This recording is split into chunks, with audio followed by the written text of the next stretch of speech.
O olhar envelhece antes do resto do corpo. A região dos olhos é sem dúvida uma das áreas que mais denunciam cansaço, envelhecimento e perda de vitalidade facial. E o mais interessante é que muitas vezes a pessoa nem sente cansada, mas o olhar comunica exatamente isso. Ela está bem, dormiu bem, está ativa, mas as pessoas começam a dizer: você está cansado, você está triste ou não dormiu. E isso acontece porque as estruturas das pálpebras, do supercílio, do olhar, elas participam diretamente da expressão. Na pálpebra superior, por exemplo, uma das queixas mais comuns é o excesso de pele, que pode dar um aspecto pesado, envelhecido e até atrapalhar a maquiagem ou, em casos mais intensos, o campo visual. Mas nem sempre o problema é só a pele. Às vezes, há protrusão de bolsas de gordura e, em outras, existe a queda da sobrancelha contribuindo para esse peso. E se o diagnóstico não for bem feito, pode-se tratar apenas a pálpebra quando o problema também envolve a posição da sobrancelha. Já na pálpebra inferior, as queixas costumam incluir as bolsas, flacidez, pele em excesso, aspecto cansado, olheiras estruturais e transição marcada entre a pálpebra e a bochecha. E aqui há um detalhe muito importante: nem toda olheira se resolve com cirurgia.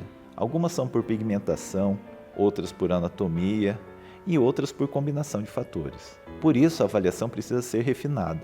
A blefaroplastia bem indicada pode remover excessos, reposicionar ou tratar bolsas, melhorar o contorno e devolver leveza ao olhar. Mas a cirurgia do olhar bem feita não é aquela que tira demais, é aquela que rejuvenesce sem apagar a identidade da pessoa. O olhar não deve ficar esticado, artificial ou sem expressão. Deve parecer descansado, leve e elegante. Em alguns pacientes, há benefício em tratar a região da sobrancelha, da testa, da pele ao redor dos olhos, mesmo da face média, porque o olhar não existe isoladamente. Às vezes, a queixa está nos olhos, mas parte da solução está no entorno. Também é importante compreender qual o resultado esperar. A cirurgia do olhar costuma trazer um rejuvenescimento muito impactante, porque a região ocular tem enorme peso na comunicação facial. Pequenas melhorias ali mudam bastante a percepção geral do rosto. A pessoa tende a parecer mais descansada, mais desperta, mais leve e muitas vezes mais jovem de forma natural. Mas há limites.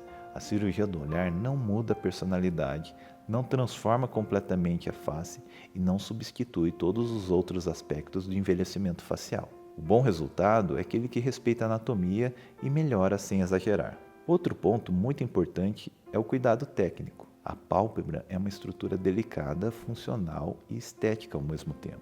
Não basta pensar em beleza, é preciso preservar a função, proteção ocular, fechamento adequado dos olhos e equilíbrio entre ressecção e suporte. Exageros nessa região podem trazer consequências estéticas e funcionais. Por isso, essa é uma cirurgia que exige critério e precisão. No pós-operatório é comum haver inchaço, roxos, mudança gradual do aspecto da região. A melhora é progressiva. Em geral, o paciente percebe cedo que o olhar está mais leve, mas o refinamento acontece ao longo do tempo.